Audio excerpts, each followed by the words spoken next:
Hey folks, how you all doing? So today I'm going to be ranking the studio albums of an Australian artist who I love so much.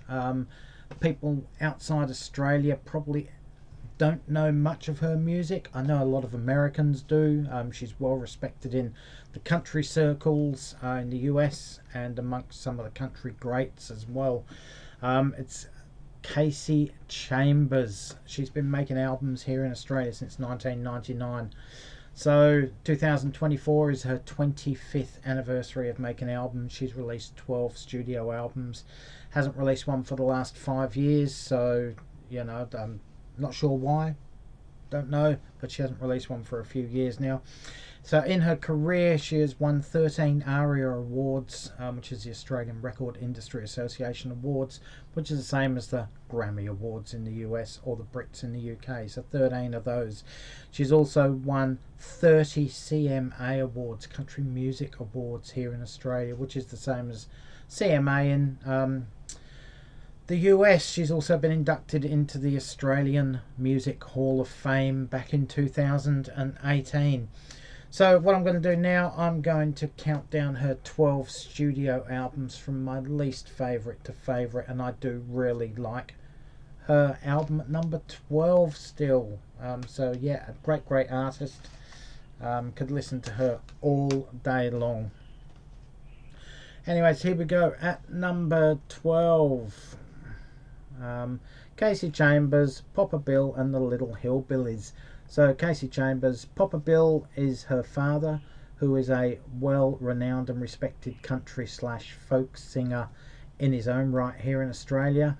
And the Little Hillbillies are kids from her family, nephews, nieces, etc. I think her son is in one of these songs as well.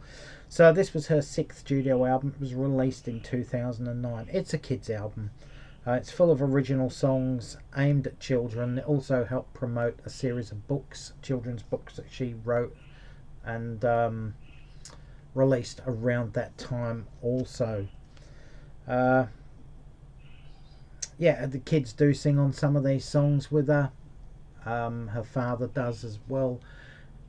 So it's a bit cliched as far as kids songs go, but there are some songs where the kids don't sing on it. There's duets with her and her dad, and some of them are just her songs, and some of these are really nice songs and wouldn't be out of place on any of her other albums. But it's a kids album, there's kids singing, and it just has to go at the bottom of the list for me. But it does come in at a half decent 7 out of 10. At number 11 on my list, I have Kasey's 10th studio album, Bittersweet. This was released in 2014. It's a solid album. I'm going to say this for every album. There's country, there's folk, there's bluegrass, because that's basically what she does. There's also a couple of crossover rock songs with some heavy guitars, sort of in the mould of Keith Urban's, like more rock sounds. I'm not overly fond of Kasey Chambers when she does do these rock sounds. Her voice does lend well to that style, but I prefer to hear and listen to Kasey Chambers doing bluegrass, country and folk, and that's the reason this album is down at number 11, but it still comes in at a really good 7.5 out of 10. At number 10 on my list, we have Kasey's 9th studio album, Wreck and Ruin. As you can see, Kasey Chambers and Shane Nicholson. Shane Nicholson was her husband at the time. It's her 9th studio album. It was released in 2012. It's the second and final album that Kasey and Shane did record together. The reason this one's down so low, it's not anywhere near as good as the other one. It's like they tried to recreate what had spontaneously happened on their first album that they worked on together. But yeah, it's still a really good album full of country slash folk slash bluegrass tunes. Again, 7.5 out of 10. Number 9 on my list, I have Kasey's 4th studio album. It's titled Carnival. This was released in 2006. It's her 4th studio album. A good album, bit of a shift towards pop crossover, country crossover sounds on here, which all country singers seem to do at one point or another. She's doing it on her 4th album. A couple of filler tracks on here I'm not overly fond of, but they're still okay. But yeah, it's still a decent listen, as is all of her albums. This one again comes in at 7.5 out of 10. At number 8 on my list, I have Kasey's 11th studio album. This was released in 2017 and is titled Dragonfly. It's a return to her folky country roots, as opposed to her sort of rock-driven tracks from her 10th album, Bittersweet, which has already been shown here. There's a couple of tracks that have hints of blues on them also.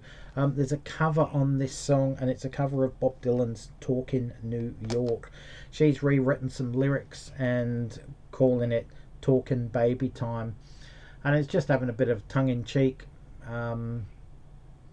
humour at having babies, basically, giving birth to them and having young babies in the house. It's just a really bubbly, happy song. I'm not keen on people when they rewrite songs normally, but I think this is really well, and you can hear the fun and laughter that she's having in her voice. So it's obviously a song not to be taken too seriously. This album does come in at 8 out of 10, and that's really good considering there's still 7 albums to go. At number 7 on my list of Kasey Chambers albums, I have her debut album, The Captain. This was released in 1999. Excellent debut album, one of the best debut albums ever. But I think she's made better albums than this, but a great debut album.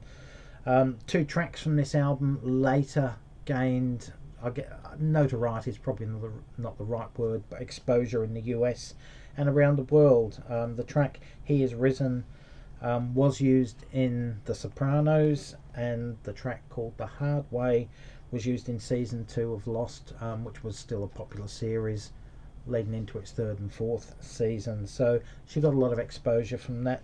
The album did actually hit the top 50 on the US country charts, so that was a start, and that's good for a debut album by any country singer who's not American, in my opinion. So as I said, a great album. Most people would probably put this in their top 3, and yeah, that's fine. I wouldn't have a problem with this being anyone's top 3 or anywhere on anyone's list, because it is a great album. Comes in at 8.5 out of 10 for me. My number 6 favourite Kasey Chambers studio album is Campfire. This was her 12th studio album. It's her most recent studio album. It was released in 2018. It's traditional country, folk, bluegrass, and there's tinges of gospel on here. You know you've made it in country music circles when someone of the stature of Emmylou Harris appears on your album, and Emmylou Harris appears on this album, and she is basically the queen of country. You know, you get her on your album and you know you've made it in country circles and are well respected in the music industry. Great album. 8.7 out of 10. Number 5 on my list, Kasey's Sophomore album, Barricades and Brick Walls. This was released in 2001. Excellent album from the get-go. I think there's 13 songs on here. Probably 9 of these I couldn't. 10 of these I love, and I can't pick a favourite track. There is so many to choose from that if I pick one, that it's just, why have I left out such and such a track? Excellent album. There's a few guitar driven tunes on here, but then there's some bluegrass here to spice things up a little bit. 7 times platinum in Australia. That shows you exactly how good Kasey Chambers was. She had a hit single off this album which got to number 1 I think in Australia, called Not Pretty Enough. I have relatives in the UK who know that song, so obviously got some sort of exposure in the UK as well. Excellent album. 8.8 out of 10. At number 4 on my list, I have Kasey's 7th studio album. This was released in 2010, titled Little Bird. Peppered with radio-friendly pop songs on here. Don't have a problem with that at all. Don't have a problem with country artists that do cross over, because it is the only way to gain exposure in a lot of ways. It's just when they continually do it over and over again, a la Dolly Parton, Shania Twain, etc., and I guess Taylor Swift to a degree. But yeah, I don't have a problem with country singers crossover as long as they go back to what they're best at. Anyway, so it has a few radio-friendly pop songs, but it remains honest to who Kasey Chambers is, because there's lots of banjo and fiddle tunes also. So she is peppering the pop with what she is good at.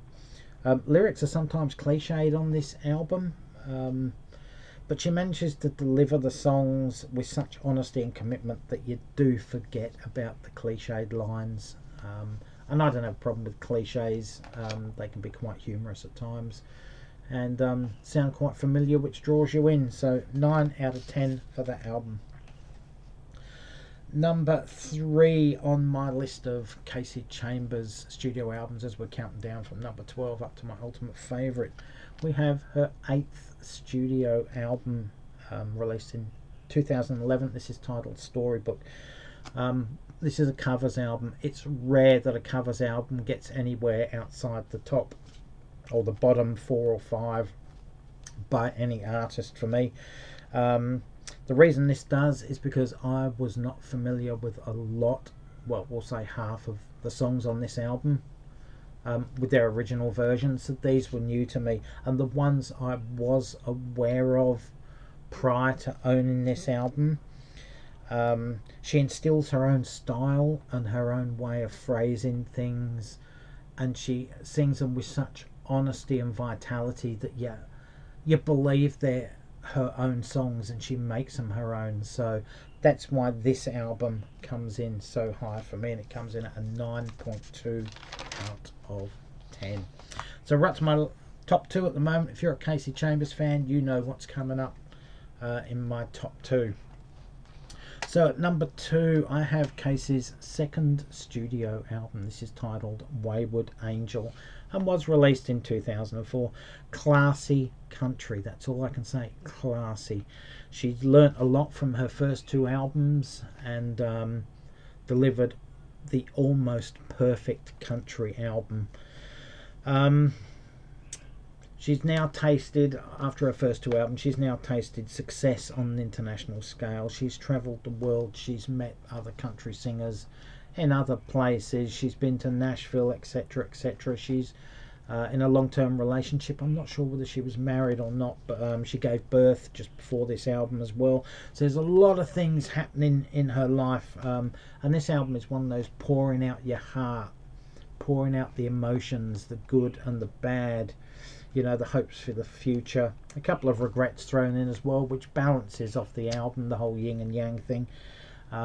Yeah, excellent album, well worth a listen, and not a bad place to start if you want to start listening to to see what Kasey Chambers is about. 9.5 out of 10 for me. So that leaves one album, and that's my number 1 album by Kasey Chambers. It also happens to be the first album that she did with her husband Shane Nicholson. It's her 5th studio album overall, released in 2008. It was actually the 3rd album that Shane had released during his career. He's a solo artist as well. I do have one of his solo albums. It's not a duets album as one would expect. There are a couple of songs, or a few songs, where they do trade off lines and verses together, but it's actually an album, and the concept was to imagine a band with 2 singers basically, so they don't both sing on all the songs. Shane might sing a song, Kasey will sing a song, but they'll both come in for the choruses, sort of thing. This song is full of knee slapping, toe tapping, bluegrass and Appalachian mountain music. Excellent album. It's one of the best of the genre, one of the best sort of albums of that style with the Appalachian mountain music and the bluegrass I've ever heard in my life. American online website Country Universe, which is the country music online Bible, voted this album the second best country album of the decade. Now that says a lot, because it takes a lot for an American or an American magazine to put an international artist ahead of others, especially in the country music genre. So yeah, that just about says it all about this album. If you're into bluegrass, check out this album. Absolutely fantastic. This one comes in a solid 9.7 out of 10 from me. Absolute masterclass of the genre. Anyway guys, that's my wrap up of the 12 studio albums by Australian singer-songwriter songstress Kasey Chambers. Look, don't be put off by the country stuff or the banjos and the fiddles. Give her albums a go. She is a great songwriter. You know, most of you probably like Emmylou Harris, for example, or early Linda Ronstadt, which is country folk. You know, she falls in that same category. She's up there with Emmylou Harris. So yeah, she's in that same league as Emmylou Harris. So anyway guys, let me know in the comments section below, are you a fan of Kasey Chambers? Are you not a fan? Have I persuaded you to look into her career further? I know country, folk, bluegrass fan Sam St. John will look at this video. Check out her album, Sam. I'm sure you would love her albums. I can give you some advice personally if you want, other than the albums that I've shown. I can, you know, sort of delve into it a bit deeper with you if you want, but yeah, go through her albums from 1 to say 5 and check her out. That goes for a lot of you other folks as well. Anyway guys, thanks for watching. Sorry I didn't bore you too much, or I hope it didn't bore you too much. Stay safe, take care, all for now, catch you around, and bye folks.